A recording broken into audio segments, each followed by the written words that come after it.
Hello, everyone, and welcome back to the Greenhouse 7 podcast, where Taylor and I, without Edmund, recap the greenhouse because Edmund is never here. Today was his scheduled off podcast, so we're giving him a break here. But Taylor, how are you doing? Doing great. It's Valentine's Day. It's my cat's birthday. Trying to investigate Duolingo's death. But other than that, I'm just chilling, unemployed life. So how does it feel to be the newly found TikTok star on the rise? Shut the fuck up. I'm being ratioed so hard. But I will take the 20,000 likes on my comments and the 20,000 views on my latest video. Don't go and look. It's really stupid. Speaking of stupid, we have our special guest, our rotating guest judge. The one, the only, the girl that barely knows what the greenhouse is, but shows up to watch because she loves us. Maddie Ice. Hey,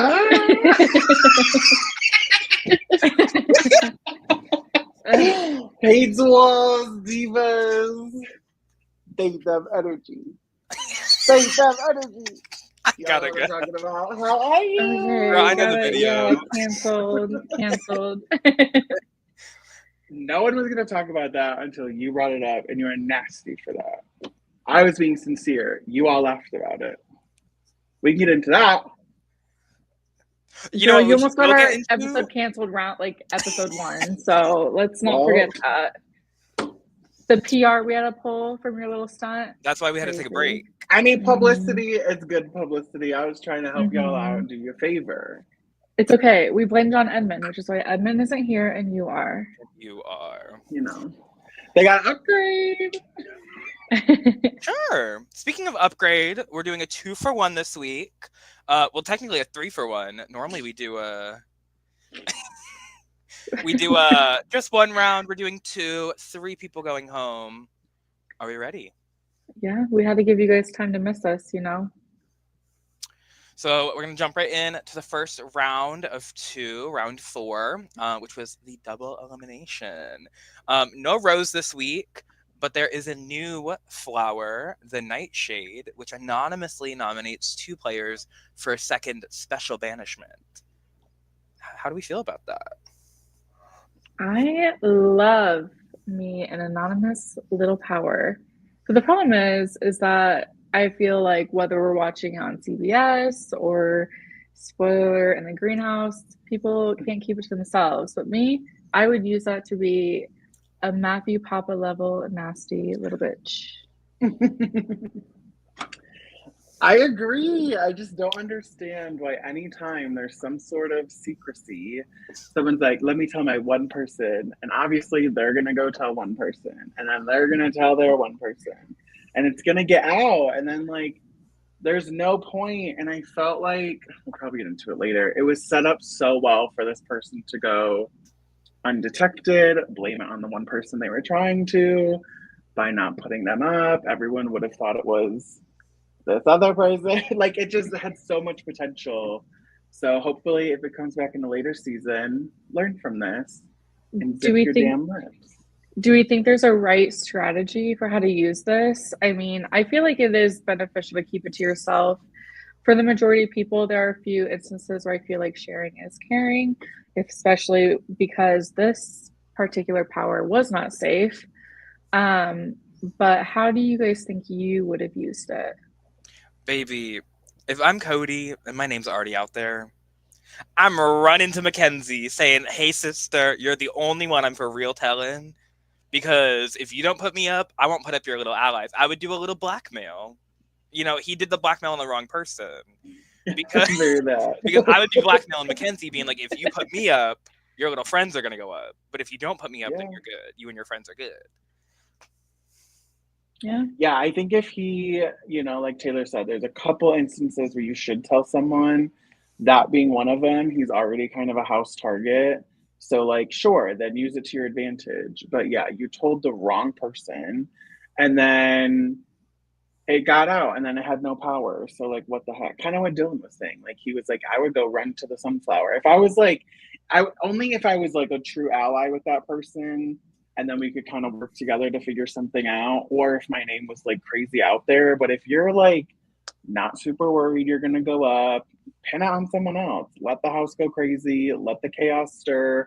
Everyone's going to talk about it and everyone's going to show their behind to somebody in the process. So let them.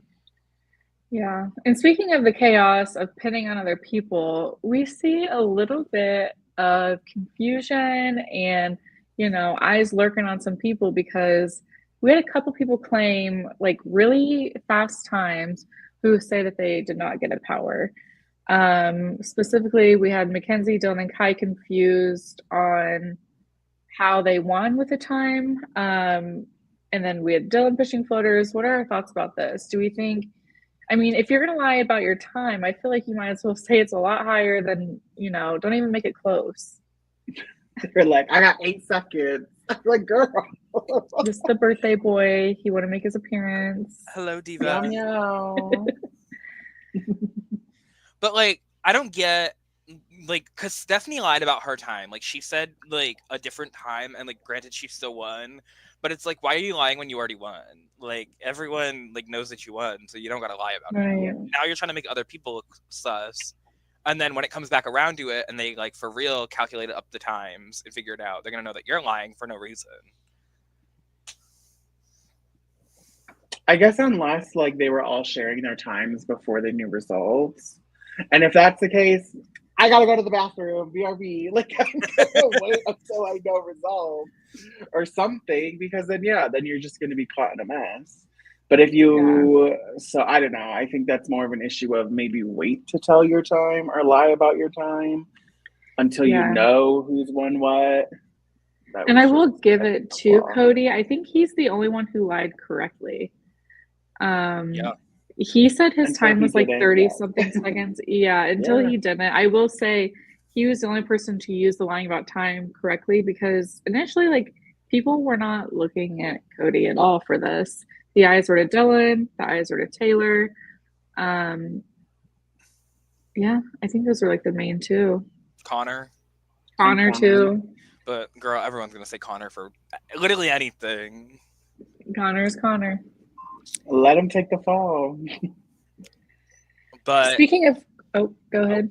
Did you have another thing for this point, or were you all No, I was gonna move on. transitioning?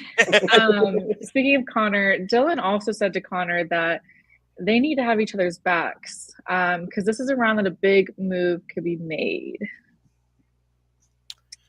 Yeah, Dylan was just like in freak out mode. Like, Dylan gets in these little spurts where he acts like Stephanie did the second round, where he's like, the world is ending, it is my time, and he has no reason to be doing all that right then and there.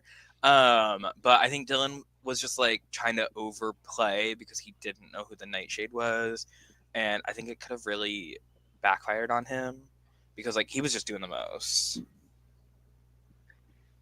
Which, as we see later in the rounds, a little justified. But yes, if there was someone that looked like they went to war, came back, went to the Louisiana property, came back, fought for their lives, like, it was Dylan. We saw it in his face. He had the look in his eyes. But yeah, I think it was the first time we saw a little of like a crack in Dylan, which like when you're put up in a double and it's anonymous and you're like, what the heck? Like, I get it, but it was just did not really get. I don't know. It was the most. Dylan brought up like wanting to buy the green thumb with Connor, which like I don't know why he would bring that up to Connor, considering like Dylan was kind of. I know he just told Connor like that he wanted to work with him because they need each other, but like, girl, you have enough seeds to do it yourself. Like, why are you bringing other people into this? yeah, I think Dylan's in a weird spot because I think Dylan has so many eyes on him for being such like a social player. Yet I feel like we have yet to see people really coming to Dylan. It was always Dylan going to people and saying like, hey, like, let's work together. Like, I'm close with you. I'll do this. But I feel like those same people are the ones who are like, we're kind of worried about Dylan. So I get the scramble. He's just like constantly throwing out bait and like just like hoping someone gives him something in return. So I respect the hustle, and I feel like Connor is chaotic enough that maybe it wasn't the worst move like at this point, because Connor is obviously connected, but it is a wild one. I think Dylan's probably thinking Connor's the only shield in front of Dylan. So he's like, anyway, you can stay safe, keeps me safe. I'm sure Right. that's the only thing that logically makes sense to me that would kind of charge that discussion and idea. Right. Because I don't think Dylan has anyone else that's much of a shield Yeah. in front of him at this point. Right. So we kind of see Mackenzie talking with almost everyone one-on-one or like with two other people, just trying to like gauge where everyone's at, because like everyone keeps saying like everyone should go for threats here. Like if the Nightshade is obviously going to go for threats, and then the idea with Taylor and Louis and Mackenzie got brought up of should we go for threats or should we go for just like the easy kind of floater people, and for me personally, I would go for threats in both senses, because like if I'm a threat, I'm already safe. I want to get out some threats right before the end of this night, so going into tomorrow, I'm a threat and like I could kind of do some Right. things. But what would you guys do in this situation? Would you, if you were in Mackenzie's shoes, would you go for threats thinking the Nightshade was also going to put up threats, or would you put up the easy targets? I feel like if I was Mackenzie, I like with so much uncertainty of who's going to go on the block, I would make sure that it's two people that I want out. You can put up an easy vote all you want, but like you can't even really collaborate unless the Nightshade tells you who they are. And so why risk doing what the house wants at the expense of potentially three of your allies? Or not three, two of your allies. But still, like if I don't know. I get the appeal to it because if she also does the house vote, maybe the Nightshade won't retaliate.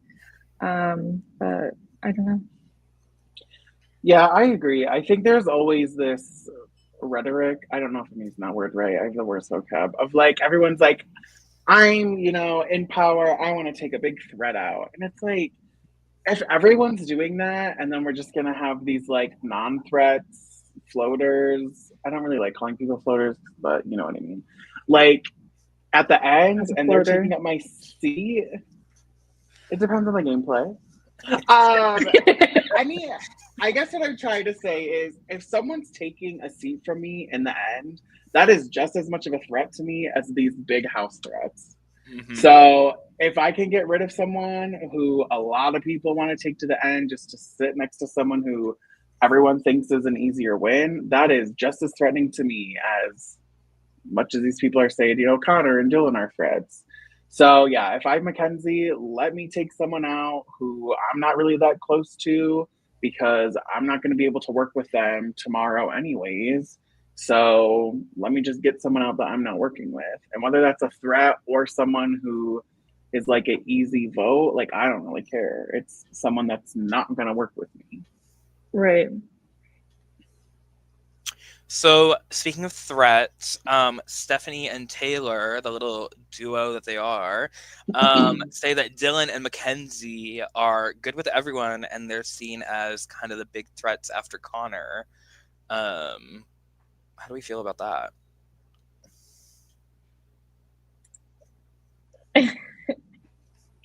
Too stunned to speak.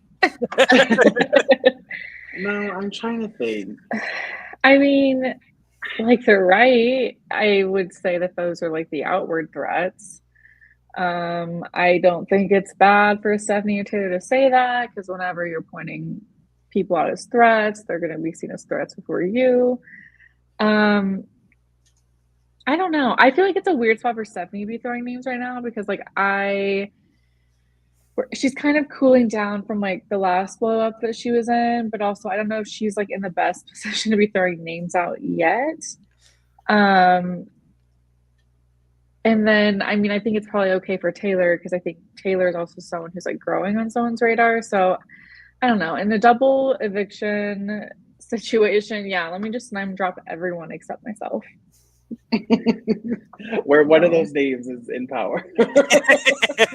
That's the only problem I have with it. I would have maybe left Mackenzie's name off the list while she's in power. My other thing is like, I do think Mackenzie's playing a great game. I do think she could do a lot. But I think there's so many people that are threats, and I just don't really understand why it's like outwardly put on like. I mean, I get Connor, but like, I don't know. And Dylan is talking to everyone, but like everyone's working with Dylan, and then I don't know. It's just weird how like all these people are like, yeah, Dylan's such a threat, but then everyone wants to give him all their seeds. Like, I just don't get it. Like, pick one or the other. And how Mackenzie's name like got thrown in there is like, I don't know. I don't know where that started or remember, but it's just weird. I feel like it kind of happens later. I don't remember what episode, but like other people are starting to get clocked for playing very similar games to Dylan or very similar games to these other people, which I was excited to see because I think there's a lot of people playing. Oh, forgot to pay the line bill.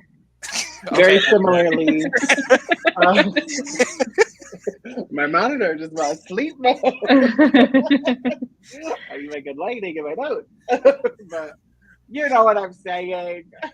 I think what it comes down to is I think people are still like in the back of their mind, like seed management is a very big like threatening factor with these players. And I just think everyone knows Dylan can get seeds so easily. He has so many seeds. Mackenzie has been basically blackmailing all these people for seeds. She's like, I won't put you up. Like holding them at gunpoint. Like, I will not put you up if you give me seeds. Like, I'll bank votes that you want if you give me seeds. Like, I think they're just very savvy players, and that's why they're being seen as threats. That's true. That's a good point. So we have, Mackenzie and Dylan's name being thrown out as a threat, but then we also have JP saying that like Louis is playing in the background right now, and that once Connor goes, he thinks Louis is going to make a move. Which, I mean, we are seeing, especially these rounds, Louis kind of coming out of his shell a little bit. Thoughts on Louis' game? I'll start. I'm kind of a Louis stan now. I was like dogging Louis at the beginning, but like, because I always hate those people that are like, I'm gonna wait till jury to do anything. Like, then I'm gonna wake up and start making all these moves. Because then normally by the time that like jury hits, they're like the first juror because they did nothing, and it's just like an easy thing to do. But like Louis, I think is gonna do big things. I know like he is a lot of talk right now, kind of like in this episode, but as we see in the final 9 episode, which we'll get to, Louis kind of be doing his big one. So no, I was gonna say very similar. I was very excited for Louis' camera time during the double. I think he clocked a lot that was going on, and he was able. Stop it! You're so nasty. I thought he noticed a lot. He's been kind of observing, and now he's starting to share all of those things. And like he came correct. Like I think he was so spot on with who's working with who got what from where. Like he sees the end people that are gonna, sweep a jury. Like it's just crazy. So I was really excited to see his kind of arc and him kind of step up more into these conversations and his own gameplay. I think it's very successful. I will say it's kind of ironic that JP is calling Louis out for being in the background and kind of annoying. Not annoying. Oops, that was my own thought. They're both annoying because they're in the background. But it's just like JP, you can't be calling people out for that because when you start doing it, people are gonna wrap around and be like, JP's doing the same thing. So like, why is he calling him out? Like, is it just because he wants that solo spot? Yeah, I guess. I don't know. I feel like Louis is playing a great game as someone who also thinks there's a time and place to emerge from the shadows. So I think Louis is actually doing it very well. Um, I think it is kind of a little ironic that JP is calling Louis out for this, but also, it's not necessarily horrible gameplay because JP's bringing that to light, saying, look, this is Louis. He is hiding. But it is funny because I feel like Louis could just as easily be like, you're saying I'm hiding. What have you done? Yeah. But also I feel like as we see later in the round, I don't know. I feel like JP's perception of his own game isn't necessarily how other people feel, or at least like the edit we're getting. So I don't know. Yeah, for sure. So right before nominations, I think the initial decision from everyone is that Taylor is the Nightshade, and I think the person freaking out the most is Dylan because they're photo duos, and this is the perfect round for your photo duo to anonymously put you up and get you sent home. Um, so I guess before we head into nominations, if you were Nightshade and you had the range of the 11 options, 9 options to choose from since you couldn't do Stephanie and Mackenzie, who would you put up?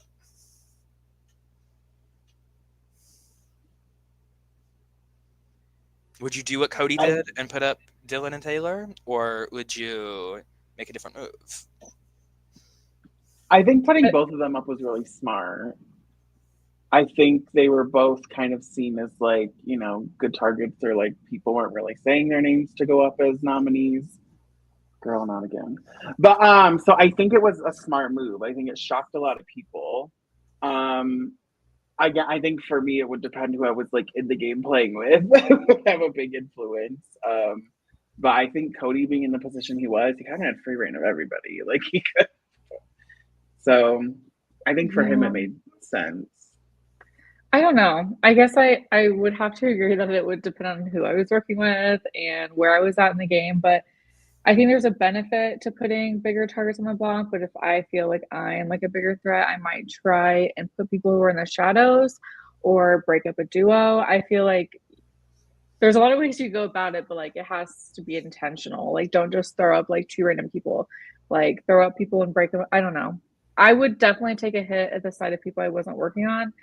Um, as long as it wasn't so obvious that it was me.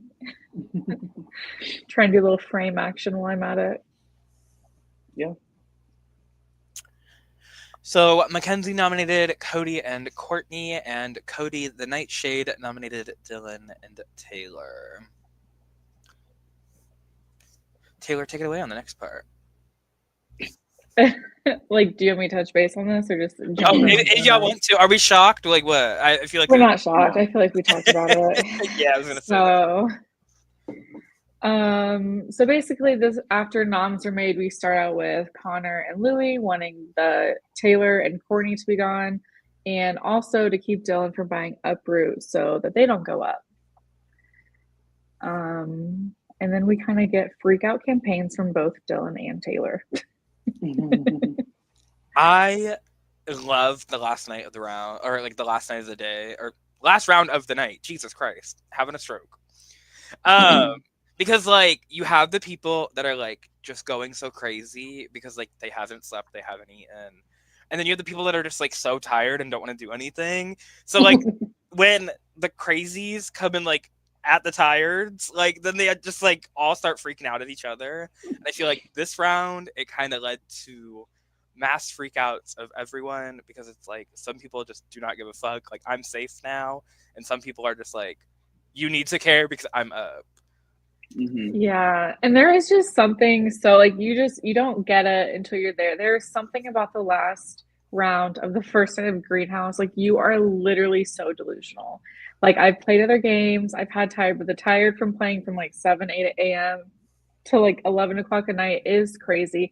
And Taylor's nasty ass likes to always have like a stupid challenge or a stupid twist, at least in my experience. Because I think he knows he's like, this is gonna give us good TV. We're gonna see people break, and it's exactly what he wants. So I'm not surprised the freakouts are there, especially knowing that like they're at the jury phase, people want it just like that much more. So I mean, I don't blame Taylor and Dylan from going crazy in this moment. Um, but yeah, I feel like this is where we see a lot of mistakes kind of being made, of people being loose lipped. Um, and yeah.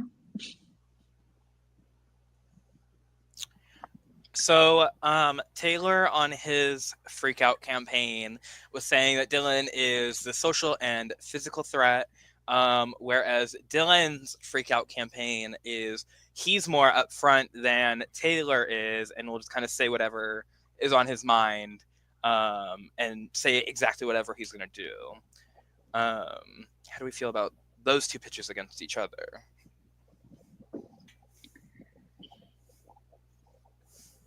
I mean, I think like for face value, I think it's generally the direction that both of them needed to go. There were some points like when Taylor was like arguing later where I felt like he was making some mistakes with his arguments, kind of focusing like on his weaknesses where he should have been focusing on like why he's better to stay. But in general, I think he was right saying that Dylan is like a threat. Dylan's in everyone's pocket. Like those are valid reasons for you to keep him, other than keeping Dylan. And I also think Dylan was right because Dylan's not going to be able to hide the fact that he's like pretty out there. I think Dylan could have added like if he needed to like keep me as a threat, like, and I think that's kind of what he was trying to do, say like my game's like very clear. So I think in general, both of them kind of hit the direction they needed to go. And Connor, Yeah, we my were all biggest- surprised you weren't put up. Yeah, I agree. Where I feel like my focus ended up more on like Taylor's campaign of, and I'm glad Erin said it. She was like, I wouldn't focus on like the you suck tree. Yes. I would like put the focus somewhere else. So like that's kind of where my attention went to as well. I think they both were like pretty accurate with their campaigns. So it was just, I guess, gonna kind of come down to what the house wanted in terms of that. But yeah, if I would have focused a little more on like, this is why I can help your game and why the other person is a threat to your game. And yeah, instead of the I'm bad, so I'm not a problem. I don't know. Yeah, I don't know. The I'm bad speeches are, I'm always just like, okay, you're bad. I don't want you here then. Because like you have those people that are just like, I want to beat the best. And like, okay, go cry yourself a river in the jury because you're bad and now you're out. Like, thank you very much. I will say it Not was the kind of rest of us are iconic when nasty Taylor as was like, you. do y'all have any notes? Like that was so I funny. loved it. I I loved it. I'm gonna steal that. That was really funny. I think great. I loved wouldn't it. want to put in existence because sometimes when you're downplaying your own game, like saying like, oh, I have such a crap game, like sometimes people will just like jump on that bus. Like while you're downplaying, they're like, oh, like they've already given up. So it's just like such a fine line of like how hard you dig on yourself. But yeah, so I think Taylor was in a tough spot because I think he felt like Dylan had more allies and more people in his corner. So I think it was like already a little bit of like, I don't know how I'm going to get myself out of this.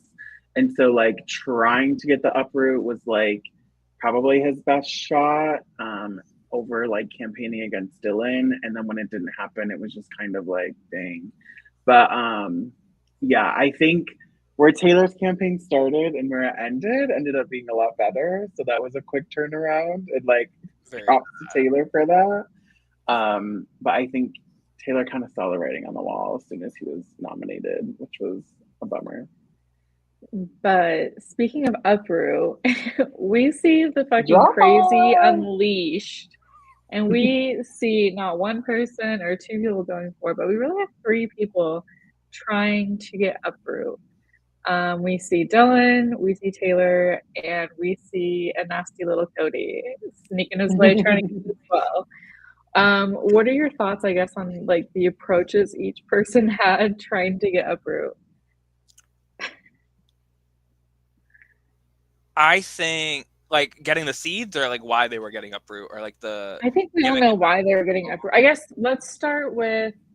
Let's pick one. Start with. Yeah, I feel like the less chaotic one. Kind of reasons. Yeah. So the way Taylor was trying to get seeds, I feel like we saw was a very straightforward approach. He was just asking. Yeah. Right. Then we see Dylan almost trying to get Courtney the seeds because he was saying, at least we kind of like hers will be like more predictable, and he doesn't want to campaign against someone new, and he doesn't want Ally to be nom next to him. But that turns into Courtney giving Dylan all of her seeds. How crazy. I mean, I kind of love that because I think that's I do too. The Courtney move where she was like, I could get good faith in with Dylan here if I keep him in the game. I already know I'm safe. I don't have to worry about people being like, how did you get 7 seeds on uproot? And like, why are you even going for it when Cody's going home when I could give them to someone else and put the target over there? I thought it was like a really good like switch. Because like she was all in on giving them to Dylan or like taking them from Dylan. And then she Yeah. was kind of like, wait a second. So I like the strategy of it, because like in normal rounds you don't really see that. Mm-hmm. So in this like kind of back to back round, it was nice to see. Do you think it was worth it for her specifically to give that many seeds in this moment? I mean, she's on the block with a pretty good idea that Cody's going. And we see her also struggling at this time because she said like she doesn't want to pick between Taylor and Dylan, but then she gives Dylan, was that her or was, I guess maybe that was Mackenzie, but I still feel like she was kind of conflicted on who to vote for in this moment. Yeah, she because at first she was like, I like them both. Like I had, I think, good initial talks with Taylor, and then like felt Mm-hmm. better with Dylan moving on, because like, Yeah. we had more like actual game talks and not just like we feel good with each other. But I think it was just kind of like in that moment, like I need to pick someone, and I think with like Courtney's position, like you could have the seeds going into tomorrow, cool, but like the seeds might get you one round of an uproot, or you could have an ally that like now owes you, which could get you 2 rounds at least. So Yeah, that's true. And I think there's been so much talk of like seed threat this season, especially like that's the whole reason why she went up right away. So for her, I think it's even a little more apparent of like, well, if these are all going to make me a threat still, then like whatever, I'll give them away. And I think for her it was twofold. She really wanted Dylan to stay in the game because that's I think her ally more so than Taylor was. And so I feel like if Dylan can come off, she can stay up there, she kind of stays out of the mess, then like it was kind of a win-win for her. So I think it was super smart for Courtney. Yeah. So we have Taylor doing the lawful good approach. We have Dylan doing the kind of chaotic good approach. And then we drop down to like the very opposite corner and we see Cody, who goes up to, from what I say at this moment, you know, even though they were both shady boots, um, decide, hey, let me blackmail probably the one person who does have my interests in mind and blackmail them so I can get uproot instead. girl, I would have walked right into that house and I would have been like, everyone, Cody's the nightshade and he's blackmailing me. Because then at that point, no one's gonna vote Louis out if he goes up, because he doesn't give Cody the seeds. Like, Right. because even if the nightshade nom does come down and then Louis goes up, everyone's gonna be like, why would I send Louis home when Cody's just gonna go? Yeah. And like now Louis is kind of like showing to everyone like, I'm out here with like all y'all. I'm not like so far up Cody's ass like y'all think I am. So Mm-hmm. And kind of what's crazy in this moment is that like Louis has already has already told Mackenzie, and we have like who the nightshade is kind of spreading. Um, but Cody doesn't know that in this moment, and I think we really see Louis like kind of get angry for the first time, saying like, "Why are you doing this to me? Like I am doing everything for you. I'm the only person doing everything for you. Like why me of all people are you trying to blackmail? Like why would you not just ask?" So I think it's like a really good move on Louis' part to say that, but it's also very like tricky because like he could be exposed any set like anytime. I love when nastiness is brought into the greenhouse, because it is always so buddy buddy and let's all be nice to each other. So like when you get the little like snipping back and forth, or the like little kind of sly comments about the game to each other, I love it. You too. It's just because you're nasty, but I love great TV, and that was great TV. yeah. So we kind of see JP get involved in a lot of this like seed giving for the uproot, where he wants to give Cody a seed so then Mackenzie will renominate Connor, because everyone keeps saying like Connor's going to be the renom in any scenario. Connor's going to be the renom in any scenario. Do we really think that Mackenzie would have renominated Connor? Because Connor did tell her, I will give you my seeds at the end of the round if you don't put me up. I think that might have Well, at least what she would tell herself is the reason she's not nominating him. I mean, like, it's like at the end of the day, like, I feel like they showed us that they like their moments have been like so cute. They've been funny because I think they really will go against each other.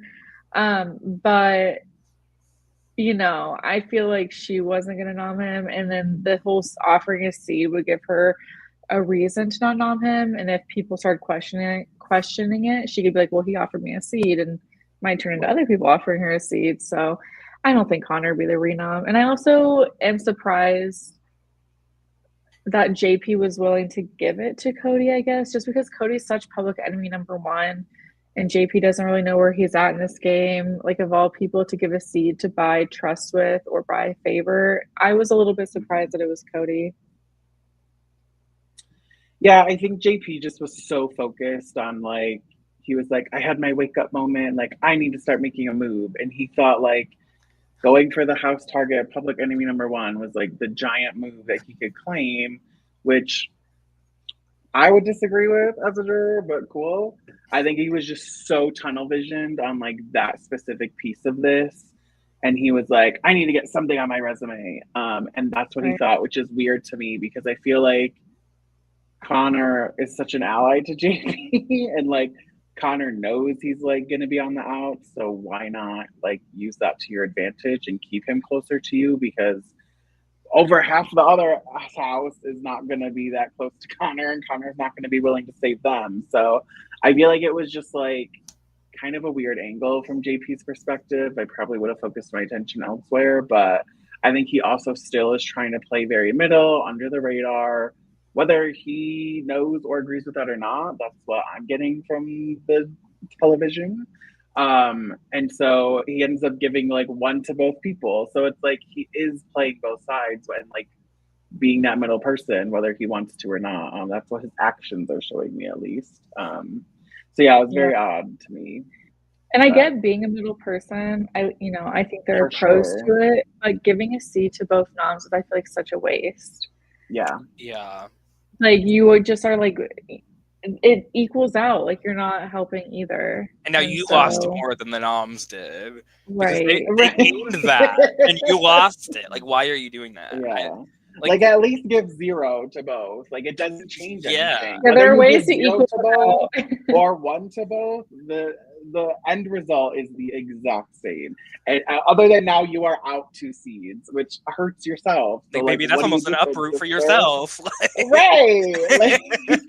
So I don't know. I really did not understand it at all whatsoever. I guess he did have that piece of where he, I think, got wind that Cody was the nightshade or thought it was, and he was like, if I give him this, maybe I won't be the renom. So like that little like trinket of it, I guess, made the most sense. But like, I don't know. I think it was just a mess. Yeah, no. Like, out of all the worst things you could have done right then and there, I think he pulled one of the worst things you could do.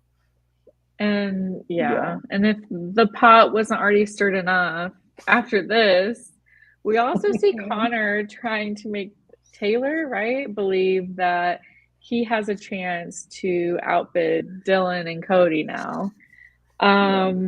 What do we think about this dastardly interaction? Girl, like, Taylor is already on the ground, crawling, fighting for his life. And now you're just like kicking him further into the ground, thinking he has a shot of like, if you go get Stephanie's seeds, like, I'll give you a seed, even though Connor already agreed to give his seeds elsewhere. Like, it was just a lot. It was just classic Connor. And like, it's so funny to watch, but it's just like, girl, why? So at the end of the day, we saw a lot of chaos. We saw each person fighting for uproot, but Dylan snatches it. Do we have any thoughts on Dylan playing it on himself rather than passing it? I will say Dylan said that I think players were so tired at this point they didn't realize it was passable. But in a perfect world, do you think it would have helped him if he had passed it, or would it make his threat bigger? I would have been like, why'd you do all that to pass it for them to use it on you?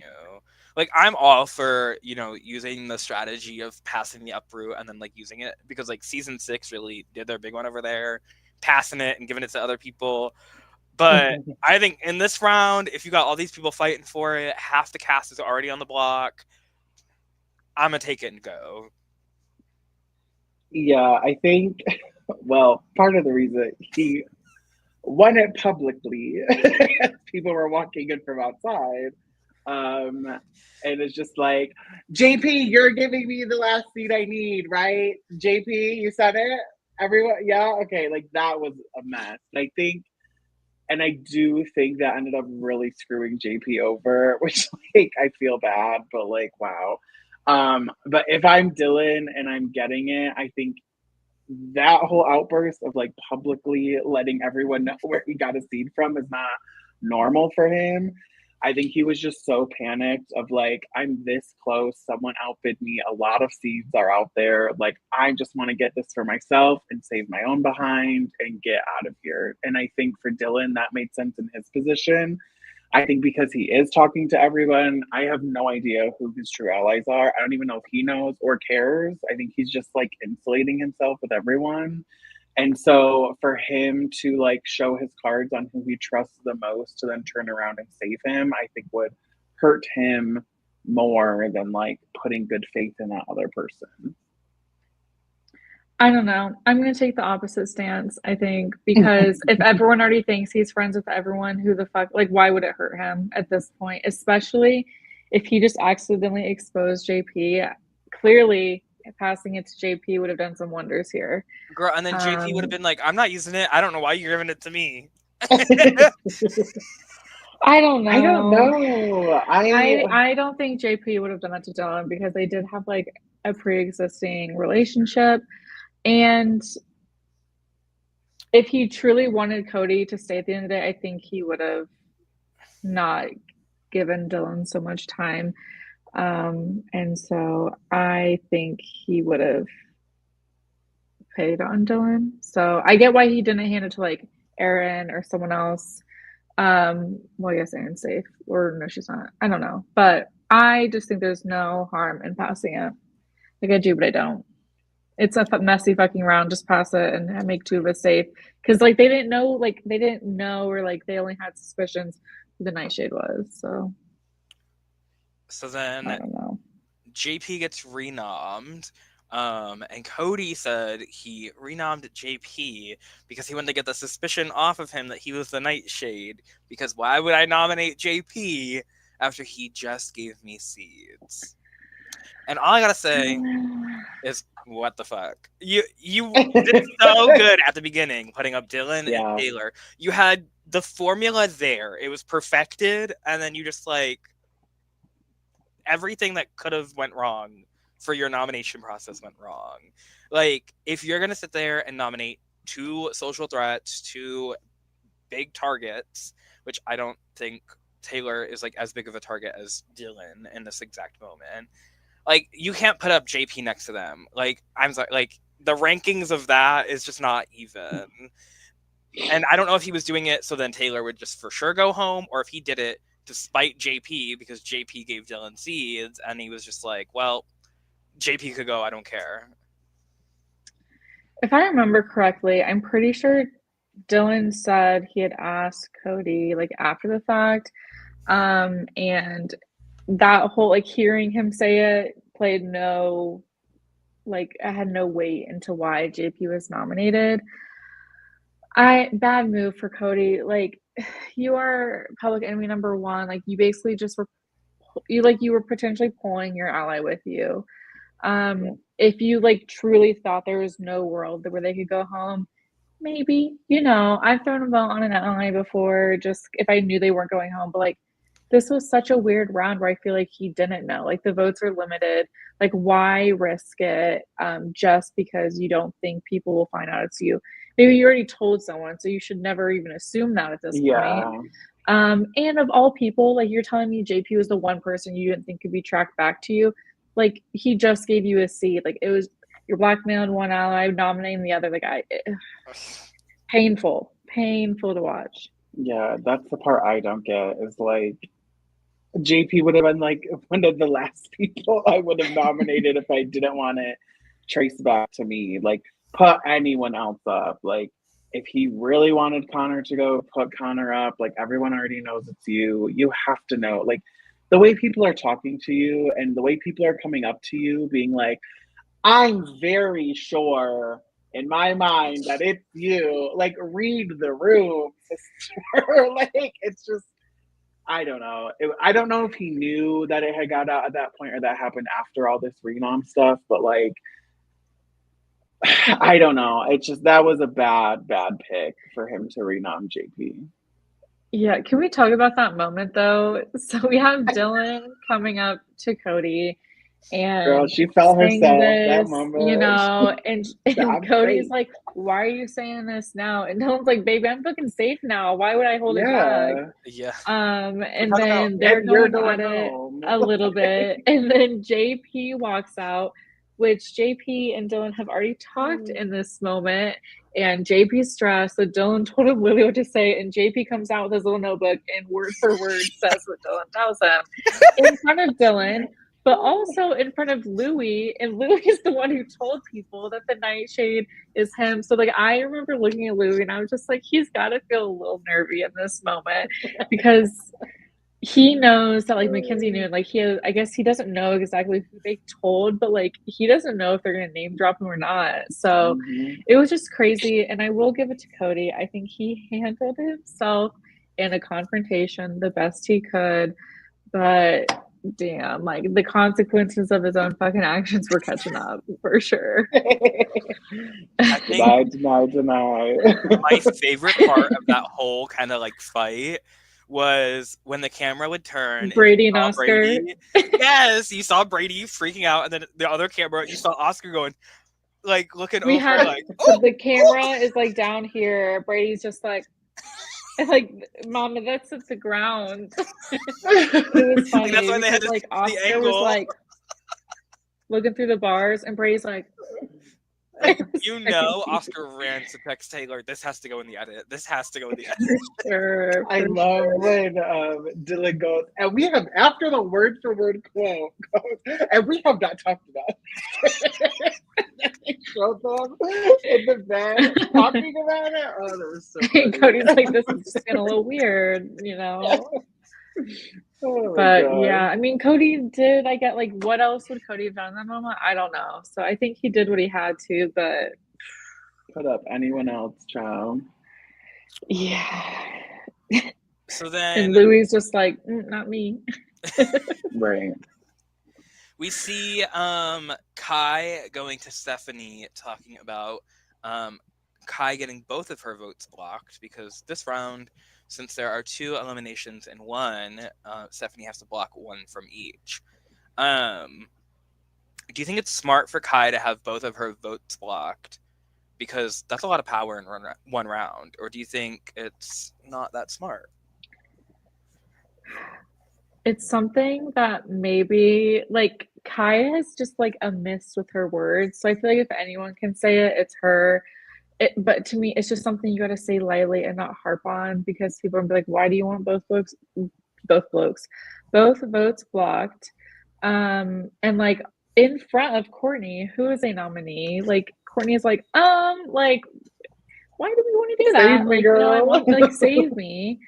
But at the end of the day, like if Kai is gonna say that, she needs to be like, well, I'm gonna use it for us and da da da da da.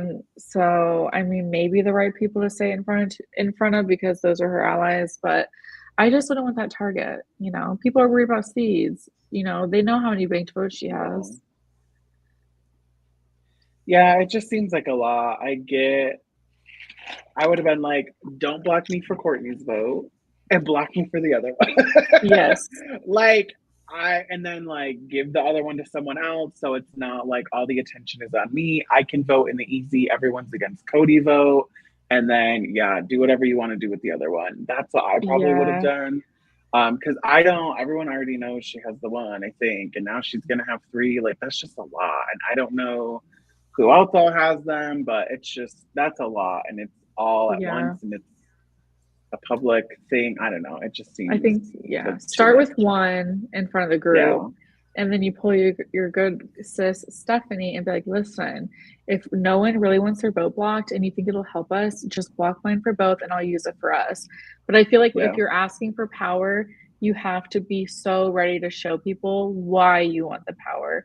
Like, make it a transaction. Don't just look hungry for it. Say, but this is for us. Like, grab your fork. We're all eating. No, like, you can't just, Yeah, Louise. Nom nom nom nom nom. So kind of right before the vote, we kind of saw a bunch of one-off conversations where people are being pulled and stuff, and we see Connor and Mackenzie outside, and Connor said, quote, "I'm so locked in," and Mackenzie says, quote, "No, you're going home soon." I just love So their good. interactions because like Mackenzie, like, will just say whatever in front of him, like she does not care, and it's like, I think Connor realizes like I'm going home soon, but like me being locked in is like I'm like doing the damn thing right now. Like I don't know how I'm still here, but I just love how Mackenzie kind of just took it to the next level where he's like, "Cool, I made day 2. Like I'm all in," and she's like, "Girl, next round you're gone." I know. I'm sorry, but every other couple that's in the greenhouse, this is the couple they wish that they were. Like, Connor and Mackenzie are so fucking funny. Like, they like. I feel like it's hard. Like, you can say you won't vote, for like your boyfriend, girlfriend, whatever. But like, these two are actually so chaotic. They're just like, fuck you. Like, you're going home. No, you're going. It was like, I laughed so hard watching that scene. And they're like, you're going home, motherfucker. But they also know each other so Yeah. well that they know when each other is lying, which makes it even funnier. And no one has any idea. It's crazy. No, that's nice too. That like the audience is in on the little secret, so we get a little extra from all of their interactions. And I think it was funny too how Mackenzie was like, "You're giving me those seeds. I kept you off the ball. Like, pass them over. Like, are you going to?" She's like, "Because I'll make sure I get the renom and put you up if you don't." Like, she Mhm. meant business on getting her seeds. She's like, I have So to it make was this make sense. Like, I'm treating right, you like the rest of yeah, these bitches. Mackenzie's so uh-huh, good. And because I feel like right. it's easy to let emotion get in the way, like whether we want to or not. And she did a really good job of just being like, this is actually not good for my game and separating that. And from what we see, like, they're just having so much fun with it, which is like, it doesn't look like they feel like they just step on each other's toes. So it's been like very refreshing to watch. Mackenzie's so good. Connor, you are too. You and chaotic. Mackenzie's just mother. So anything else before we get to the vote? I don't think so. So take it away. So Kai received 2 banked votes this round, being blocked in both. And in the first banishment, by a vote of 6-1, Cody went home, and the second one, in a vote of 4-3, Taylor went home. Thoughts? The first vote of Cody going very simple, very straightforward, very obvious. Yes. The second vote, what really confused me, I'm not surprised that it was close. What I'm surprised of is I feel like not many people talked about who they were going to vote and why. I feel like it was like I don't know. I feel like they weren't as like involved or like talkative or like talking all the reasons out as they have been in the other votes. And maybe because it's the end of the night and they just want to go to bed. But like, I don't know. It was like I remember being like 4-3 makes sense, but like I don't know. I feel like I don't remember them talking much about it, unless I'm just not remembering correctly. Well, But to be fair, if there was one person that said that they had a preference for the Dylan Taylor vote or JP Taylor vote, it was Erin. Erin said yeah, so many times that she wanted JP to go, that she sees him as a little sus, that they're not working together. And she did a really good job, I think, of saying, like, I'm not going to like freak out if he's not who goes, but this mhm. is who I would like to go. And I feel like this was a chance for like her allies to be like, hey, like, you've done this for me, like, let me like return the favor. Um, but I feel like it was going against, kind of what Dylan wanted and what Kai wanted because they know JP. So yeah, Dylan also had said that like I forget who he said they settled on for this vote. JP. They Yeah. settled on JP and Courtney, I think, messed up and voted for Taylor. Yep. So it should have been 4-3, but it should have been 4-3 in the other way. I was gonna bring that up because if you look at the vote, like Yeah, it made sense because like Dylan, Aaron, Stephanie, like they voted for JP, and then like Cody, Connor, and Louis voted for Taylor, and then all of a sudden you just kind of see Courtney vote for hmm, Taylor, and I thought it was weird because Courtney just had this whole thing earlier on where she was like, I don't want to go against Dylan or Taylor, and then you just right. voted Taylor out. So I was confused by that. Crazy. Like, ugh, which is like tricky because it's gonna make that little alliance not. Oh, Okay, this helps because I was like, oof, I don't know where the last minute flip would have came from. I don't know if they like didn't connect and like confirm it, Yeah, but this is why. I mean, I love Courtney, obviously. This is a pet peeve of mine in every single game I have ever played. People do this because they want to vote with the house, and then some stupid shit like this happens. Vote out who you want to go.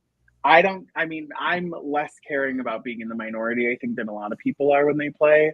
But this is why it happens all the time where, like, oh crap, I thought it was going to be 5-2 on, JP staying. So I threw my vote, whatever, and it's like, no, mama, like you're the person you wanted to stay would have stayed if you would have just done what you truly wanted for you or your little group or whatever.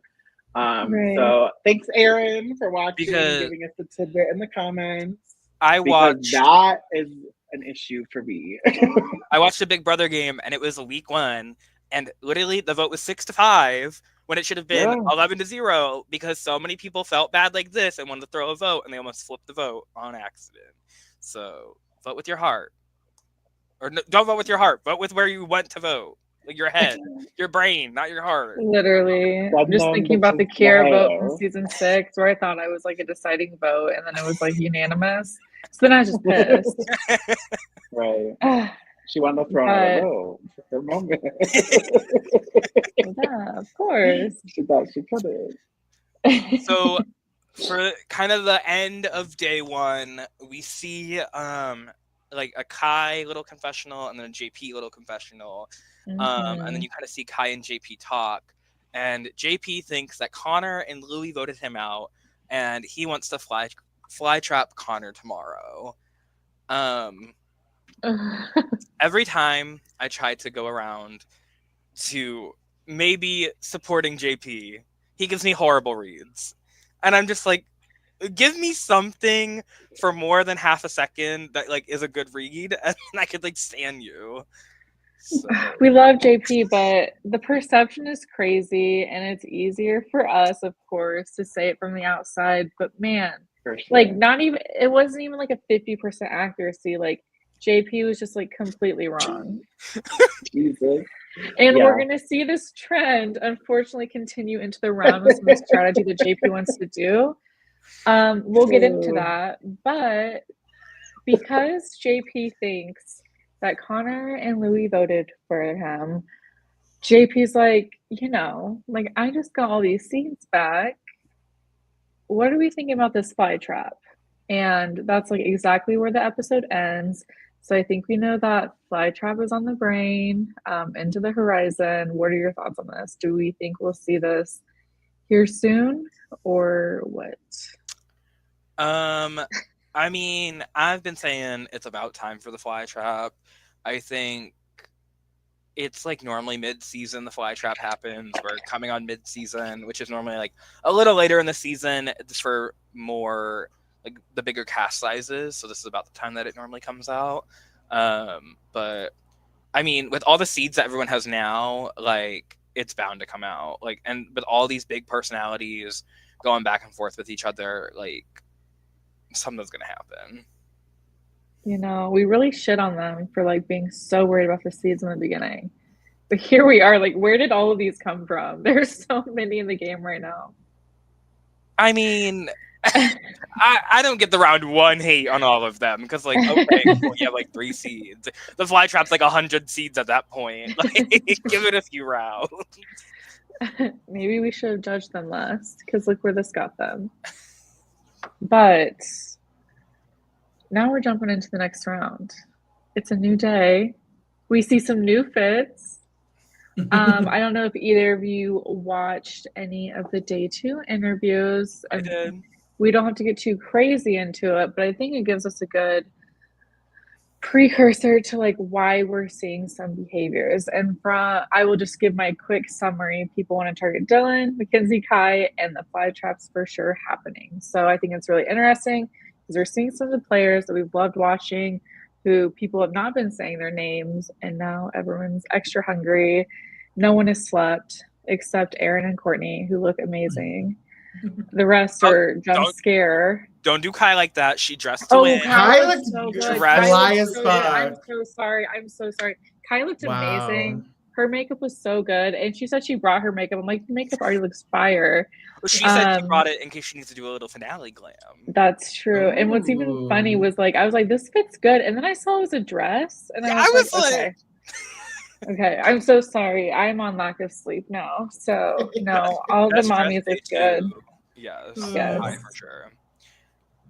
But I always love to watch the opening of day 2 things because, like, you really see what people are thinking. Like, they're fresh out of being able to sleep. Which most people this time were like, I barely got any sleep last night. So it's interesting to see, like, from what they just did last night for the little time in between, like what they want to do to get to the end, because like everyone knows now, like the end is tonight. So like, what do I need to do in the next 10 hours to get me there? Yeah. Sorry, I was gonna be nasty and pull up some people's like like clips of their faces while y'all talk. I was just gonna be gross. So well, while you do that, we will talk about the greenhouse challenge. I like this challenge a lot. I like the idea of there's 3 different challenges. You pick your opponent, and the opponent picks what challenge you do, because it really goes to show kind of who you're after if you're thinking like strategically in the game, and then like what you're good at, because like we don't see a lot of times like the people that are like really strong thinkers have to like show it out loud. And I feel like with the fast math, like if you got it, you got it. And some of these people had it. So went to war. Oh, my green screen. Girl, look, you're with making the wig. Bald. With the wig. Went to war. It went to the Lafayette House and back. Stop it. But in the challenge, we see Connor beat Kai, Aaron beat Dylan, Stephanie beat Mackenzie, JP beat Louis, Stephanie beat Connor. Like all these people that are like getting picked second are winning. Do we think it's because they get to choose their challenge? I would say so. Yes. Yes. I would have to say. Also, which one would you guys put? Because I for sure picked math. For sure. I got it before everyone else she was every time. doing, and I was a little bored. I did it all mental math. She was all up here. That is like one thing. Like people are bad about math. And the other 2 are kind of luck, you know? Yeah. If math was not in the equation, I would have done shuffleboard. Because bottle flip is so hit or miss. I would do bottle flip, but I will say that bottle was filled a little bit more, so I knew it wasn't like the super easy one that you could get. That's what I said. I said I would have dumped half of it out and then done my one. Yeah, I would have been like, I'm a little thirsty. What a shame. I would have argued for finger or hot dog to come back in here. That's what I would have. That's what I would. We were rubbed in this moment. I was like, we had, the season 3 shout out, and everyone, we needed finger or hot dog to come in. Oh gosh. No, it was fun. I was doing like the math, like as the challenge was going. It was fun. It was cute. But Erin, unbeatable. Unbeatable. Loved her little 3 years of calculus. Like she was Yeah. owned it. Oh, it was so cute. Yeah, she was. That was her comp. She took it home. So Okay. Aaron, JP, and Courtney won, and we are now in the stage. I guess technically last round we started the stage of. Now it is Sunflower nominates one person, they get a seed. Rose nominates one person, they do not get a seed, and the third in the greenhouse just gets 2 seeds. And you cannot compete in back-to-back greenhouse challenges if you are a flower. Crazy. It's like that time where you just have to be real careful about how many you want to win and when. Because you just can't protect yourself every round. Woo. So it's I time would for the have challenge threw to this go round. down. Yeah. I think, especially like everyone came into this round being like, Connor is going home. Yeah. Like, spoiler alert, Connor goes home. Like, everyone said it a gazillion times. Like, this round is the most straightforward, should have been email round ever. Girl, like, this round, they were all planning for next round. Yeah. So, like, that's the thing. Like, if I know for sure Connor's already out of the challenge, and everyone else in the game has told me they want Connor gone, bye. Get me out of here. I get it, but you guys are lying. I've never seen either of you throw a single fucking challenge in your lives. I throw Outlaster comps to you all the time. I don't know what Outlaster is. I'm a 25-year-old businesswoman. Okay. But no, I get it. And no, I will say I wouldn't. it is very hard for me to throw a comp. Child, not the McDonald's Wi-Fi. Is that me or him? What did it him. Oh, you frozen, mama. What? Can you hear me? We can hear you. Oh, there we go. Grainy Jeffrey, what are you doing? You're off mute, mama. I know. He doesn't care. No, I'm just wondering why the internet's going out. All the money went to Maybe the she switched it over to the new house. Insert the address here. Don't dox me. Am I still frozen? No, you're girl. You just answered me after I. We've been talking. Well, you said you could hear me. I didn't know if just my camera was frozen. You wish it was. At first, it Girl, was both. you wish it was when I mentioned Outlaster. That's when you wanted it. Girl, she looked like this Taylor right here. I don't know if I was pointing at the right one. She looked at this one. I like that one. Let's do a vote. Thank you. Okay, I forgot where we were. So sorry. We're talking about throwing the challenge, and Taylor called you out that you wouldn't throw the challenge. It is really hard. I am a non-compy, so I get it. But I think in this situation, after such a crazy double, everyone's gonna want just an easy first round to then break into the chaos of the rest of the day. I already made the second day, so going out first, whatever. I don't think it would happen. Especially once, I guess they didn't know the whole seed count yet, but I feel like people knew there were hella seeds elsewhere. So for me, let me take a break, especially if it's this one where now I have to pick someone else to go. It's that shows too many cards. I think that all would kind of add up to. Right. Let me I just would win the first one. Woo! Throw this bottle to the other room. Shuffleboard. Woo! Break a television. It would have been all. No thanks. This is not going to get you cast, Mama. Your liability.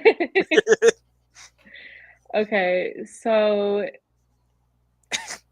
we have a conversation between Dylan and JP. Do we see this after or as the challenge is happening or right after?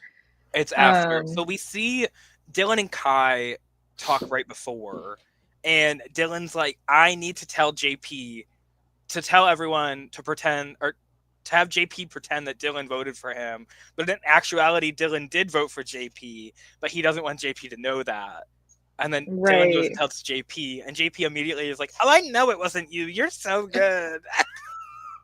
Thanks, doll. I'm just like, I wish in every single game I played, I had someone that delusional that would just like help me with whatever I wanted right away. Like JP was No, it's That's what's stressful. crazy to Because me. Dylan's over here punching together all the equations to make sure he doesn't get caught, but he doesn't realize that he doesn't need to do that because JP has already painted the image in his own head. JP. I will that- say though, I would not have even thought to be like, let me go to JP to have him pretend like that's crazy. yeah, Like I think I would never have thought that JP would not know that I did vote for him. So I would have just like left it alone and been quiet. But the fact that that worked is crazy. I think it's because I had all night to sit there and be like, JP sat there all night thinking Connor and Louis voted him out. And then Dylan, all he had to go in and be like, I didn't vote you out. And JP was like, That's true. already had it in his head all night. Yeah. He's coming in wanting to fly trap Connor, asterisks right now. But it's just like, I don't know. True. It's the easiest sell you could have ever made. And I was like, Dylan was freaking out. Like, it was like the hardest sell he was ever going to have to make. And Because it should not work. have worked. It should not have worked in any game, in any situation, any scenario ever on the planet. That is what is wild. Because it's such a crazy plan. Yeah. Like, why? Like, what is the point? When he said it, like when I was typing up the notes, I literally had to like go back and like re-listen again because there was a lot of like, I did this, but like fake like this and then act like this. And I'm just like, yeah. we gotta reel it in. Yeah. I mean, But hey. kudos to Dylan for thinking about that. So then we have the greenhouse, you know, they're in there making their decisions. And we have Aaron, JP, and Courtney all kind of immediately agree that they want Connor out. But then, you know, it sounds too easy. So JP is like, whoa, what if instead of all being safe and enjoying our safety, we buy the fly trap? Right. Instead of the one time I made greenhouse, let's erase that. Instead of making it cheaper, you know, next round, like what if we just canceled this round? What if we canceled our safeties this round so then we can't compete next week? Right. And I love Like, JP because JP is saying it so like innocently. I just don't think he. Oh, he believes it, Mama. He's drinking the Yeah, Kool-Aid. no. It's because he He's wants the drinking the move. Kool-Aid. That's like He I don't. wants He the wants move the move so bad. And so it's bad not that even, he doesn't realize. It's not even a move. But it's more for of a move you. next round. Yeah. Like, it'd be more of a move next round, in my opinion, when you're not safe Mhm. to stop that round, to take your own safety in that way. Especially like- because, like, if I remember right, I remember being a little bit annoyed because I think that I was a flower the round that greenhouse happened. And I'm pretty sure that the round was canceled, but I still couldn't compete the next week. So I was like, what? Like, I thought it was canceled. Yeah. So he could really strategically cancel out the round where he is ineligible for safety, you know, instead of like getting a That's fly what you trap. should Then the do. next round, he has to like hope that no one noms him. Right. So, and I love it. JP really wants to make this move. It's kind of fun to see because I don't think it's coming from a person we initially thought would be like gunning so hard for fly trap. But shout out to Aaron and Courtney who are like, let me hold your hand and say this. Yeah, Can we just be 'cause what safe? the heck? Aaron was And like, wait. last time I was supposed to be in the greenhouse, they took it from me. You are not taking this Oh, one from me. yeah. That is true. I I didn't was think got about ring that. dubbed before. You're not gonna fly trap this round. Like, let me have my True. one moment. Yeah. Well, yeah, and it just does not make any sense. This is another problem for me is when people get so tunnel visioned on anything really, but when you are so focused on making this huge move, you almost always end up making the biggest, dumbest wrong Right. move Yeah. for you. Like, yeah, everyone wants you to put up Connor, cool. Connor's gonna go anyways. And like whoever wants to use it on Louis, stupid. Like use it on Kai, Mackenzie, and Aaron. Like, I love Aaron, but like use it on someone that's name is not out there, that is a big social threat, that would be like a big kind of shock. Oh my God, that's your big move. Take someone out like that to get the notoriety if that's what you really want. Not, oof, Aaron, I love you, but I'm giving you your flowers in that way. Like, take out someone like that where it's like, oh, I wouldn't have thought of that. I didn't see that coming. Yeah, Erin is a huge social threat. She's smart. She's really well positioned. Like, use it that way, and then you get a little more notoriety if that's what you're really searching for. Taking out the house target with it, woo! Like I don't know. Not for me. Yeah. But yeah, I'm glad that they didn't let the Delulu just keep going. I'm glad they at Yeah. least told him like, hey, like maybe we should hold off, but like we're kind of with it for when we're not safe. When we need to, yeah, for sure. So there's a lot of talks about like who is with who at this point, because like we are getting down to it. I know it's been like, 5 rounds, like 6 people went home, cool, but that's like almost half the cast. yeah. And Courtney thinks that Connor, Louis, Mackenzie, and Kai are in an alliance, and that like Connor's kind of pulling that together. You see Connor saying that Aaron, Courtney, JP, Dylan, Kai, and Stephanie are like the final 6, and like they have this big alliance. Like, what do we feel? Like, how do we feel with like everyone kind of coming into today, freaking out about like groups that are happening when like groups aren't really happening? Like if you were so worried about these people, you should have made a mood yesterday, because today's gonna be a mess. Yeah. But that's just what happens at the end of the day. Like everyone is so hungry. I know. Everyone, I don't even think We Taylor talked could. about this before. I was like, I need a Taylor did that schematic last on where season, but everyone there's is. no way. Like There's no everyone would be way. connected to everyone. It's so crazy. And I love a fluid game. It has made this season For so sure. fun to watch. So good. Yeah, But I I think have that's no what has idea made what's it. gonna happen. No, because like y'all be just surprising us every week, except for this week. Even us, we're like talking about next week. So yeah, it's gonna be It's first time insane. end game, but I think that's why we're seeing so many names be thrown out there, because any combo of names you throw out there probably is an alliance. So like that's gonna be the issue, is no one's gonna be able to refute it. Yeah, I think everyone, I can't keep it all straight. I'm not even going to try, but so many people were like, this is who I see my kind of 5 being, and my 3, and like I would like this 4, like us 2, but like this is our 3rd. Like it's all over the place, and I don't think think 2 single people aligned on like where they were thinking. Maybe, I don't know, but it was just it's a lot. Everyone's all over the place. Everyone has their people that they're working with and they're close with, and obviously that's who they want in their 5, 4, 3, 2, 1 scenarios. It's just, it is all over the place, which is very exciting as a viewer. So we'll see, but I can't even try to map it out. That would be insane.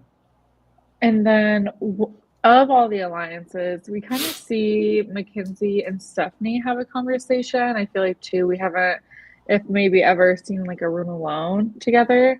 Kind of talking about like, hey, like, do you want to lock something in? Stephanie proposes that to Mackenzie. Mackenzie says something along the lines of, yeah, I've been meaning to touch base. I made a mental note of it. So they kind of like get a little something going, while simultaneously throwing Dylan under the bus. Someone who I think is actually loyal to the both of them. So what do we think about that? I think.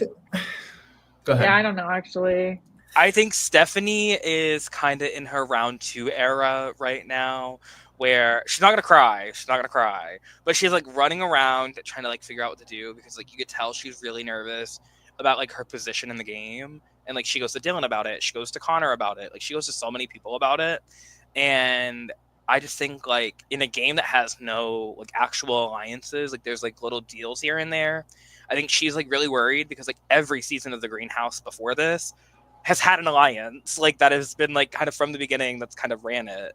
And now we're seeing the season where there's not really like a dedicated alliance. Yeah. And everyone's just kind of going crazy, turning on each other when they want to, and figuring out from there. Mm-hmm.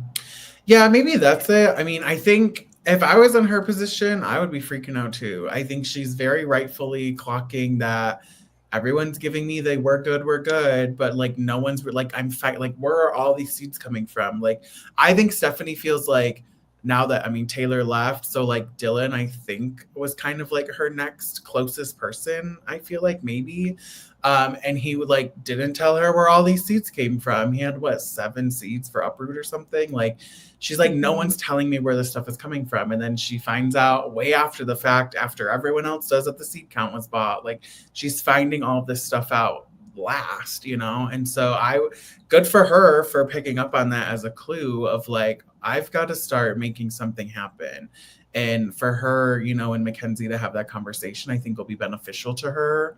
I hope it is. I think she's maybe in a really good spot to kind of move here, move there, weave around. I don't think anyone's like super actively coming after her. I don't know that anyone's super actively protecting her at the same time. So it'll be interesting to see like where Stephanie ends up. Yeah. And I think this is the time where this happens. Like, this is the time where people who are feeling insecure start getting the information and things start changing. So her, like Louis, maybe even JP, like this is the time where I feel like they should be throwing their little fits, not too much, but if you start telling people like, I don't feel great, people are going to be more likely to pull you in as their free agent when they want to make some big moves. So I think this is a good time for Stephanie to start stepping up. I think this is a great thing to say. But I think I would be like Stephanie, and if I had no solidified alliances, I would be like, girl, what the fuck is going on? Like, we've played more than half this game. Like, I got to figure something out.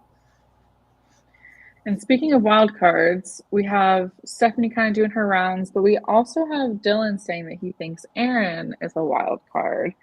And no one knows where her head is at. Dylan just doesn't get it.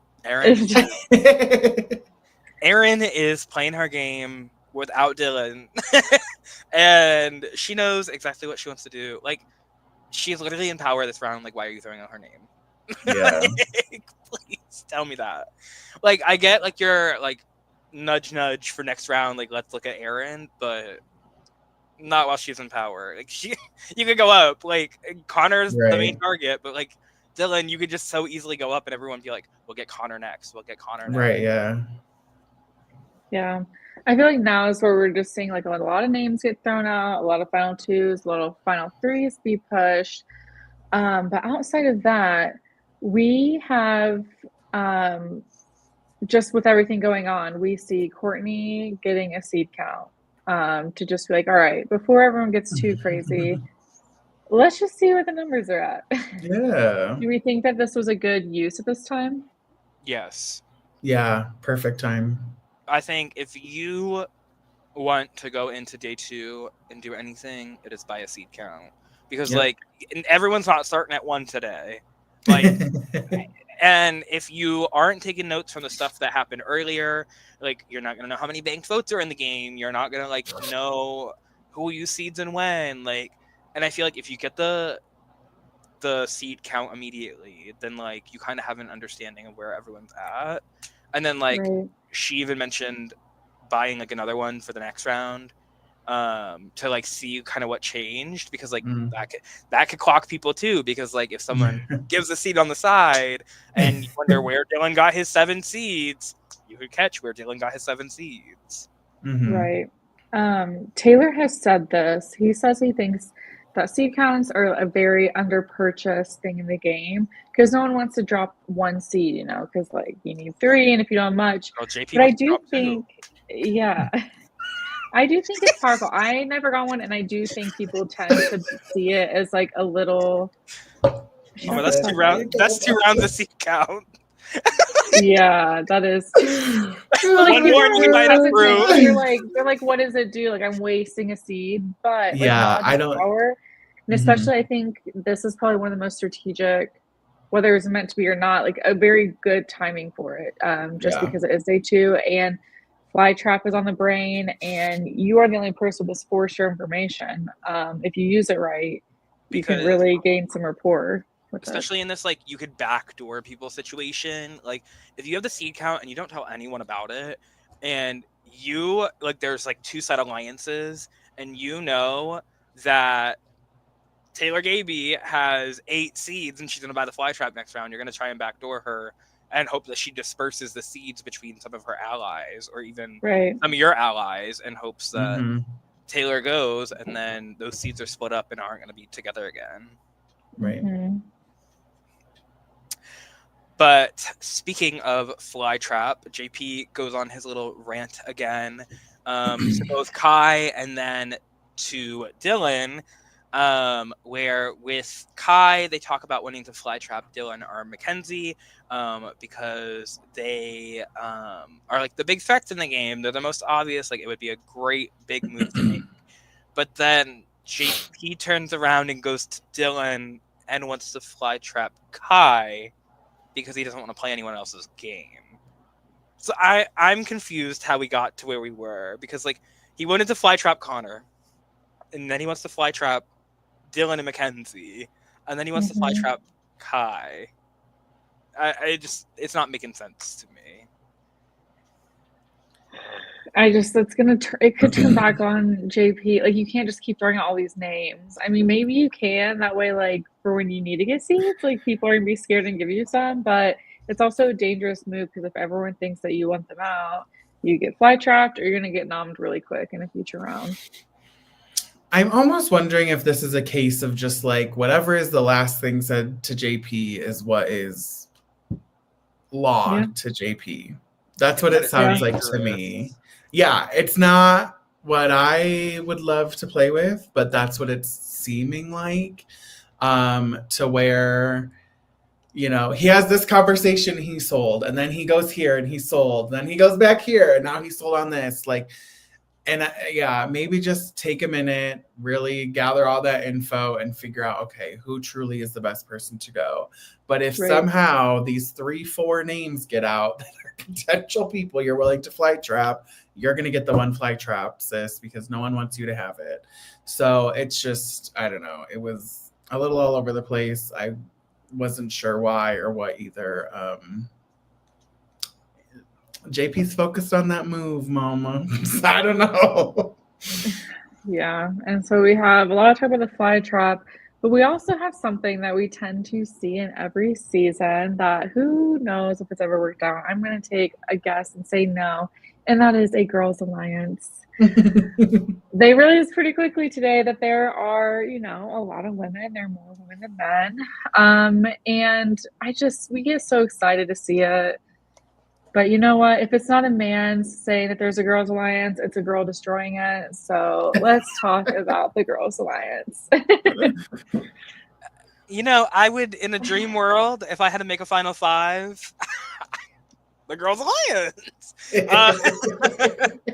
But, you know, because we're one of the sisters.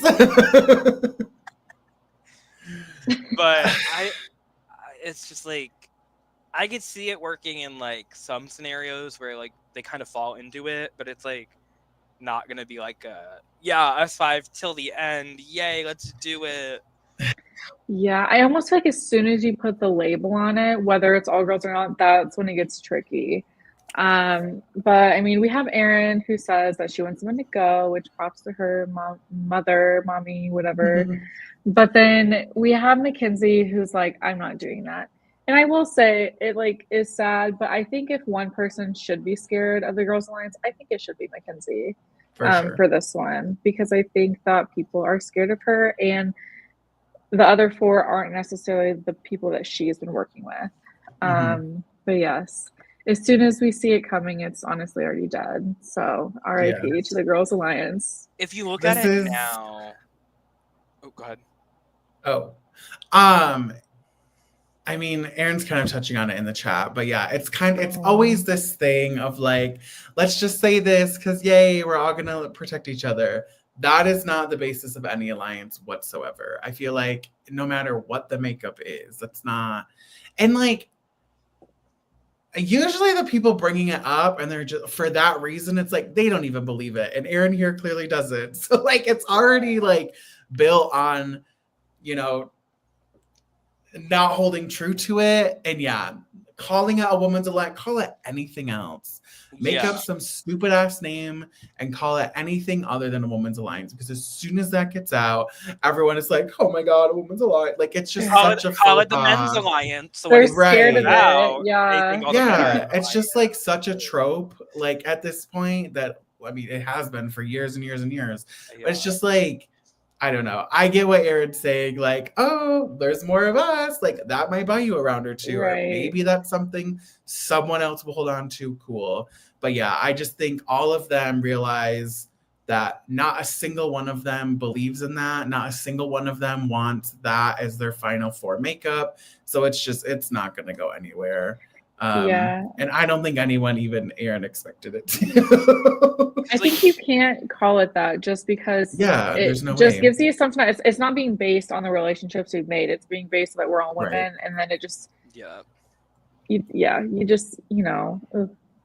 Like, because you see, like Erin said, she goes to Courtney and wants Dylan to stay immediately. Like, Kai is in another room talking about how she wants to break up Erin and Courtney, Mhm. and it's like kind of the same thing with like how they want Dylan to stay, and then you have Mackenzie going to Stephanie being like, the girls bought a seed count and didn't tell you. So it's just like Yeah. they're all doing everything to just like immediately not make the like alliance work.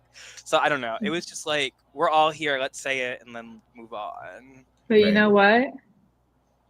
Y'all can say that there's no women's alliance, but guess who ends up on the block? Connor and Louis. Who is shocked? Oh my god, that was like the blind side of the season. Bruno is very shocked. I mean, I think again, this was less of protecting the women's alliance and more so Right. of they want Connor out. They make the smart move of let's also put up Louis so there's no uproot situation for Connor. Like that was the smart move. Just like the women's alliance, it had nothing to do with actually being a women's alliance. I don't know. It's just Right. I think it was a smart move. They're kind of, I think people put them together and know that they're talking to each other and like they're kind of close, whatever. So it made sense, put up Connor and, his number one pal, I guess. Yeah. So we see Mackenzie immediately go to Dylan and Louis and tell them about the Girls Alliance and how they want to ride it out till the final five. But Mackenzie wants to go for Erin next round, like Kai suggested. Like this is why I always stand Mackenzie, because I feel like right now Erin, Kai, and Mackenzie are playing like 3 steps ahead, whereas like everyone's like, okay, we'll get Connor and then go from there, which like everyone's kind of talking about like what we want for like our final 4 final 5 plans, but like they're not talking about like targets Or how they're going to get there. Yes, so I feel like with people bringing up names now, the names are already going to be out there, so like if someone that you mentioned it to wins power next round, they're more likely going to do it because the name's already in their head. Right. Yeah, I feel like we see a lot of suggestions just kind of continuing post noms, and we also see Connor pitching pretty hard. I feel like Connor knows that he's in the hot seat, and he is ready to do just about anything he can to make sure he stays. Sorry, Mama. There's nothing you could do to stay. Yeah. Connor could pay these people thousands of dollars each, and they would still say, Connor, it's your time. They would take the money, and then they would be like, please go to the jury house. So nasty. Yeah. So we see Connor kind of going on this very unsuccessful trial. But then we see Mackenzie, the better half, continuing to plant seeds as if Connor's already dead, and sprinkling it into Stephanie that Courtney and Erin bought a seed count. So they're clearly not as close to Stephanie as they're trying to make it seem. It's like I said, it's smart. Like I love Mackenzie. She's thinking like 3 steps ahead. But then you see like 2 conversations later, Mackenzie like tries to reel it back in and like do like work with Connor and Louis to like buy an uproot or something potentially. So it's like I just don't understand her thought process. I think Mackenzie might feel that she doesn't have like maybe as much power or agency as she would like. She's nervous about the Aaron Courtney duo. She sees Dylan in with them, which is kind of scary. Stephanie seems to, be maybe more with them. So I think like she's looking in the crystal ball and seeing how this is going to work out for her. Plus Connor is like, I'm going to go, then you're going to go. So like, even though she's like, I don't know if that's necessarily true, it's got to be weighing on her a little bit.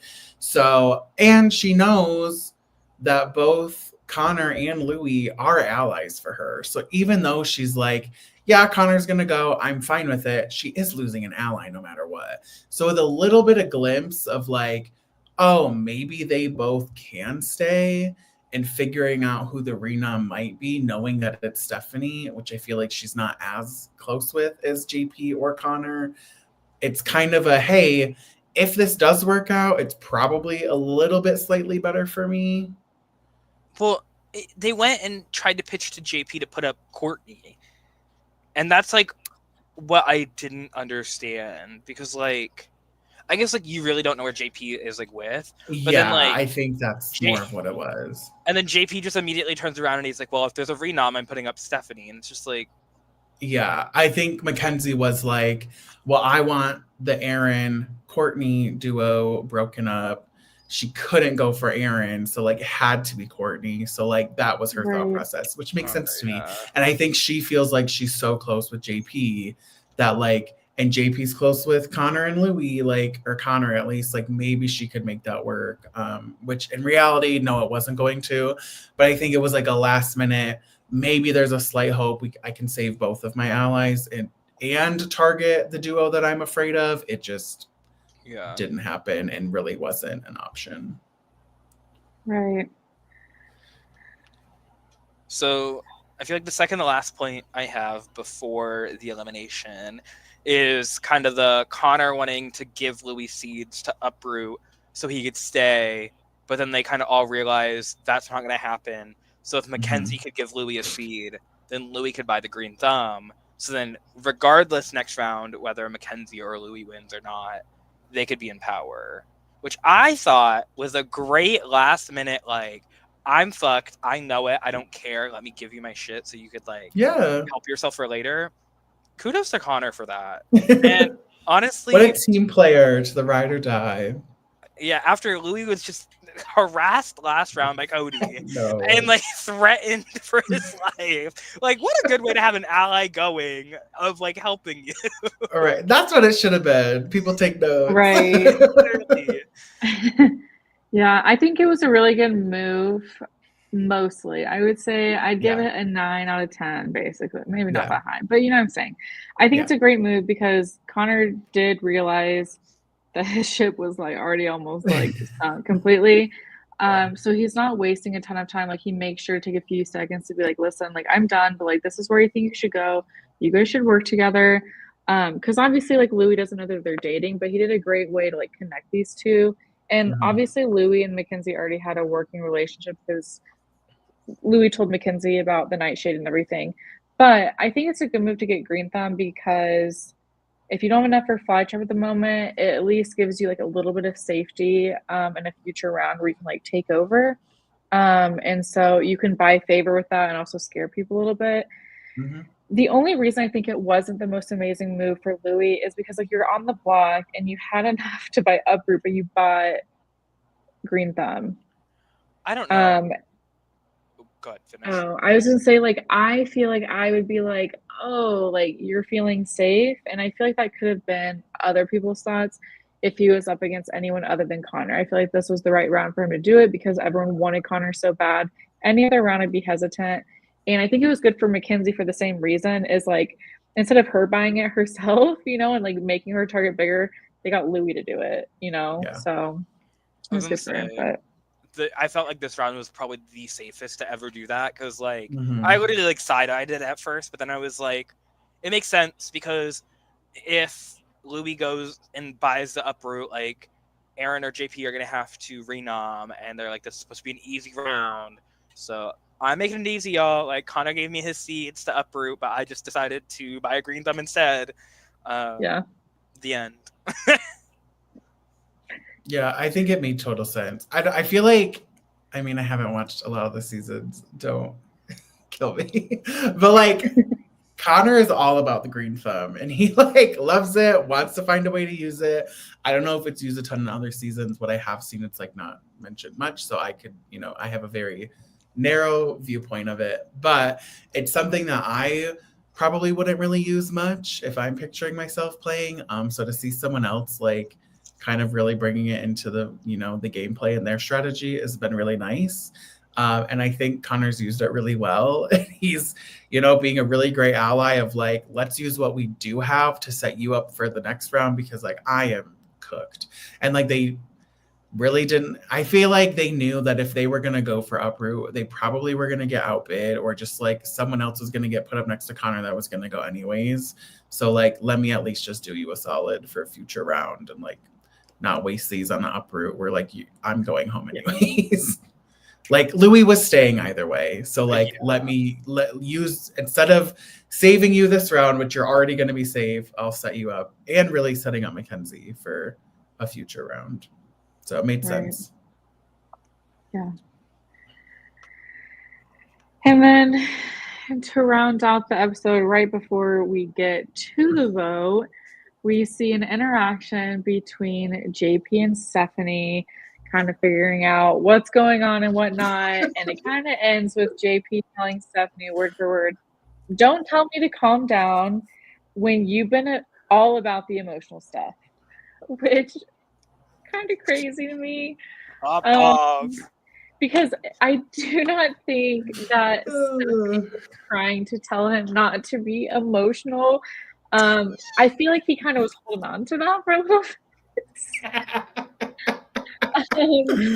And I think Stephanie for like keeping it together in that moment because I feel like I'd have been like, I would have just been so annoyed. So I feel like JP, I would have thought would have been like the last one to pop off on me like that, like so quickly. Like he hit it so quick, like not 1 second was in between when Stephanie said it to like the delivery of the line. Yeah. You saw his face. He literally did a don't tell. Like he was ready with that one. He was ready, and I wonder if like just maybe he'd felt like he'd been put down like so much like the fly trap or just like emotionally for other things that finally he was just like, you of all people cannot tell me to do that. But we know tensions are high in this game, especially day 2. But it was definitely a jaw drop on that one. Yeah, I definitely see both sides. I feel like that phrase alone is just kind of like a trigger phrase for a lot of people. And it's kind of very like out there, like don't tell people to calm down because of, let people have their emotions. So I think, I think it's already kind of a thing. And then for it to come up, I don't think Stephanie meant it in the way that JP took it. And then I think Stephanie could have used better words to like say what she actually meant. I think JP's immediate reaction to the phrase and not like, I think the way he then delivered his reaction back to Stephanie wasn't the greatest. So like maybe a little on both ends. But yeah, I was cackling. I thought it was hilarious. I love it. This cast is giving for sure. For sure. Well, we end the round where Louis bought the green thumb. Final nominees are Connor and Louis, and Connor is banished in a vote of 5-0. Thoughts? I'm gonna give him these. I loved that one. That was so funny. I don't know. It's kind of sad. I think we all saw it coming, but like Connor was just like such a chaotic player, and we never knew what Connor was going to do. I kind of was hoping he hit a headstand on the way out, but we will settle for the heart. I think that the doors open up without Connor being there. But it was the expected vote. I wasn't surprised with the 5-0. Yeah. But I'm like ready for the next chaos coordinator to step up for sure. I think it might be JP. Maybe Momo. Guess we'll have to watch and see. And if you didn't watch The episode came out last night, and I have not Oh, watched. I know I gotta catch up. All right. Well, before we end, let's go over MVPs. I'm gonna. Am I first? Yeah, you. I Go. want to. No. Oh. Maddie could go first. He's our. Who's your person? Y'all hate women. Yeah. I'm saying Mackenzie. Okay. Okay. Go ahead. You guys can Not share the side eye. whatever. No, I think she's a great. I think she's a great pick. She's a great pick. Yes, I just have someone else. that's fine. There's honestly a No, lot of yeah, I contenders. know. Go I'm ahead. I am going ahead. I was just saying there were a lot of contenders. There are. I really struggled. I don't know. I think just Mackenzie's done really well about staying cool, calm, collected, and her name wasn't even brought up until like day 2 to the start where she was in power. So I think she did really well for these rounds, just keeping it very to the game, taking emotions out of it, and just like she was really good at saying what needed to be said. And so I'm gonna give it to her. Go ahead, Maddie. Great pick, Taylor, in all honesty. I think Mackenzie's doing great. I mean it. I'm being Okay. genuine. Wow, so hateful. You are angry, Spice. That quote needs to And you come are back. frozen. Am I again? Yeah. Am I really? It looks really good though. Oh, well, that's good. I don't know what's happening over here. I feel like you're gaslighting me. Am I frozen? Yeah, you're frozen, girl. All right. Anyways, I am giving it to the person who I feel like is set up really well to go really, really deep. They have a really good read on the game. They're very good at looking at everything from a logical perspective. And I think outside of one of the 4 potential JP fly trap victims, they were in the most talked about end game scenarios. And that person is Miss Kai. That's who I'm giving it to. I think she's playing super well. I think out of all of the chaos of the double and people talking about next round, the next round after, she really wasn't mentioned much as a threat or someone people want to go against. She's being mentioned in plans and working her way into these groups. And she seems to know the game and know the strategy. And I think as of right now, that's she's got the best chance, I think, of being a winner pick. So MVP goes to Kai. I am gonna pick someone, and y'all are gonna be like, "What the fuck?" But You're picking JP? girl, I think it's picking Louis.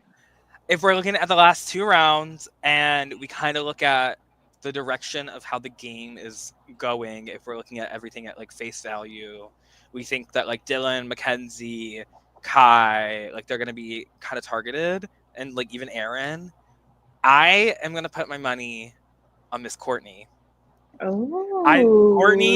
Courtney's being clocked with Aaron, but it's always target Aaron, not Courtney. Yes. And I think Courtney I being on the know. block against Cody, everyone immediately was like, we're keeping Courtney.